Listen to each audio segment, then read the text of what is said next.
I'm Trevor Castillo. I'm a live music photographer in Reno, Nevada.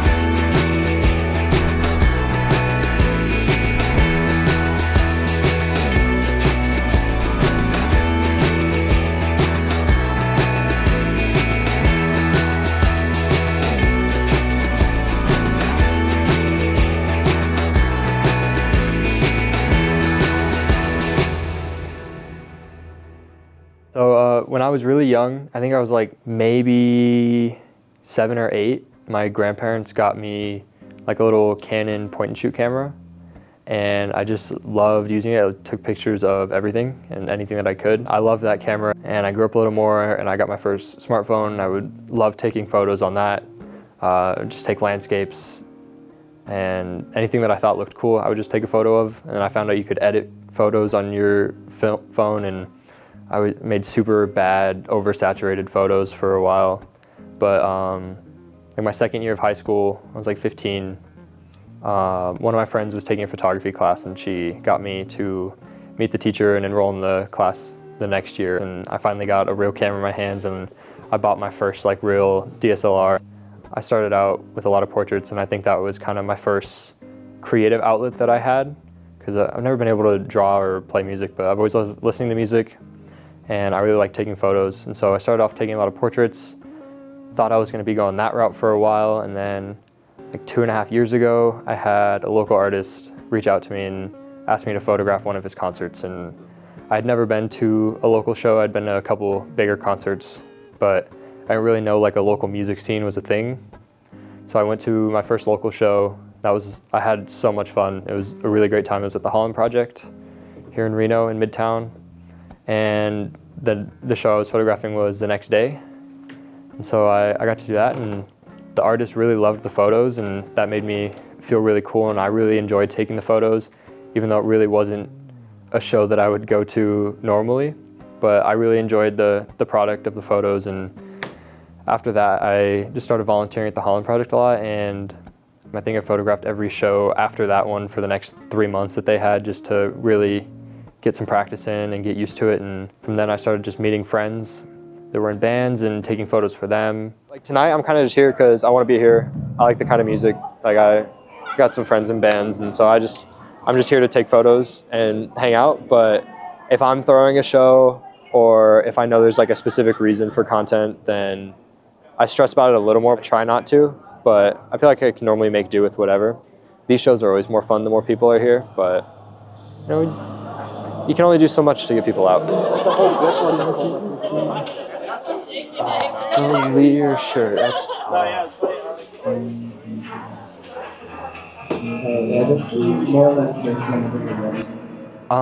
It definitely started out as a way just to tag the photos and just somewhere to post my photos. It wasn't like my personal Instagram where I'd started before.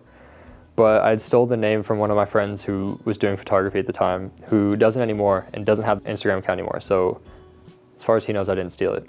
But it's something that slowly turned into more of a brand, and has like the Instagram handle and that name has gone beyond me to people who have no idea who I am. Most of the time it's just Shot by Trevor, or Trevor like Shot by Trevor. Because I say Shot by Trevor, because that makes me laugh personally.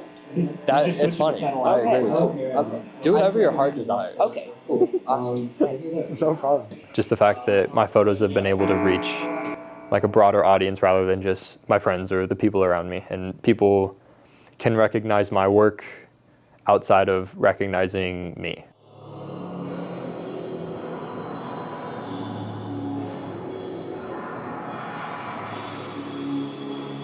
So Turnstile was something that I didn't think I was going to be able to do. I had photographed my first festival last year in May, and I had a lot of fun doing that. I was on like the media team. It was a smaller festival, and so I was like, you know, maybe that was a lot of fun. So I really wanted to try getting press and media passes for other festivals. And Aftershock in Sacramento, I figured that one was close enough. It was an easy drive. So I started looking at all the bands that were at the bottom of the lineup in small fonts to see if there was a band that I liked or knew. and see if they would maybe want photos. And there was a band from Colorado called Fox Lake, who I enjoyed listening to, and I'd listened to them for, I think I'd found out about them a couple months beforehand. And I reached out to them, I DM'd them on Instagram, and asked them if they needed a photographer for the event, and they said the photographer that they had fell through. And so like a week before, I found out that I could drive out to Sacramento to photograph the festival for them. And I got there, got an artist pass, which was cool. And I felt like I was gonna try to push those boundaries a little bit to see other bands that I could photograph at the festival. Not sure if I would be let in by security into the photo pits. And so as the day went on, after photographing them, because they were earlier in the day, I tried with a couple other smaller bands on the smaller stages, but I was really nervous to go up to the big main stage and push past the thousands of people waiting to see this band and go up to the security at the front and see if I would get let in. And I got there early before a bulk of the crowd got there, so I could hang out by the barrier. Went over to security like 10 minutes before they started. I found out that because I had an artist pass and not a press pass, that I was able to get through and photograph the first couple songs with the other photographers that were on the media teams. I was really lucky that I was able to get in, and I kind of pushed the limits of my pass, but I think that's kind of what you have to do if you want to photograph bigger bands until you get there, because you got to build the portfolio. But Turnstile is one of my favorite bands, and it was really cool to see them live. Just being able to be like 10 feet in front of them when you know that there's thousands of people behind you that are also stoked to be there.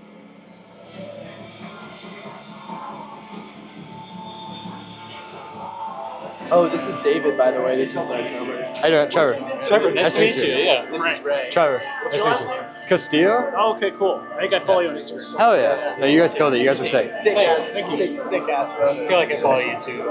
I probably. Everyone.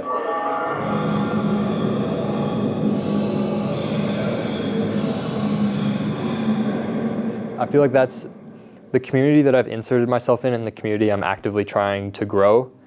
I feel like Reno's split in half between people who want to leave and like go to the bigger cities like LA or New York because they feel like that there's nothing here to back their art or to give them a big enough platform.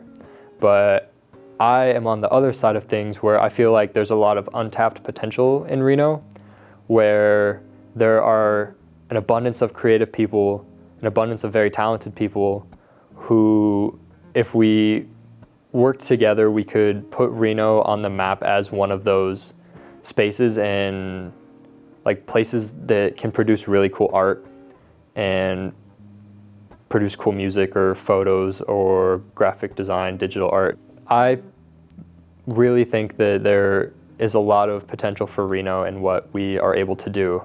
And I think there are people in Reno that are trying to like get people to realize that, including myself, just through their talents and through trying to get exposure for other people to see that.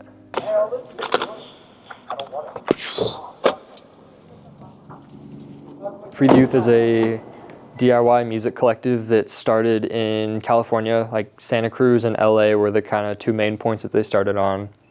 I met the guys who ran it when they booked a tour for Charity Kiss, man, almost 2 years ago now, which is crazy.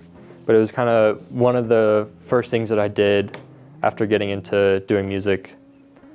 And I really liked the guys. I really liked what they stood for. They really liked the DIY aspect of music, which is something that I've grown a big heart for and have a lot of passion towards. But it was an idea that I had to start doing live sessions, kind of like a Tiny Desk-esque concert that we would film. But I've always thought Tiny Desks were a little boring, but I guess that's the point, is like it's a super intimate setting. But I thought we could always make a bigger production out of it, or at least get a better sound. And so I wanted to take a band and put them outside somewhere and do it. And so I had some buddies of mine from California. They're in a band called Mom Cars, and we went on the side of the highway and filmed a live set, and we weren't sure if it was going to work out, and it ended up working out a million times better than any of us thought it would.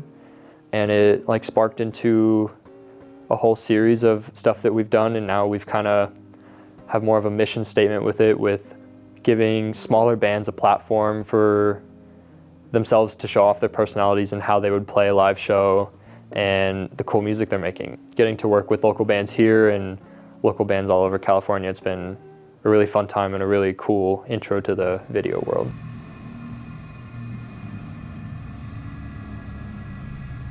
One of the big obstacles I had at first was being young and not being taken seriously. And I feel like that still is kind of an obstacle, but like I feel like even when I'm at bigger concerts or festivals and I'm in the photo pit, I'm still always the youngest guy there by like 20, 30 years, which is really cool to me. But I think it's also crazy that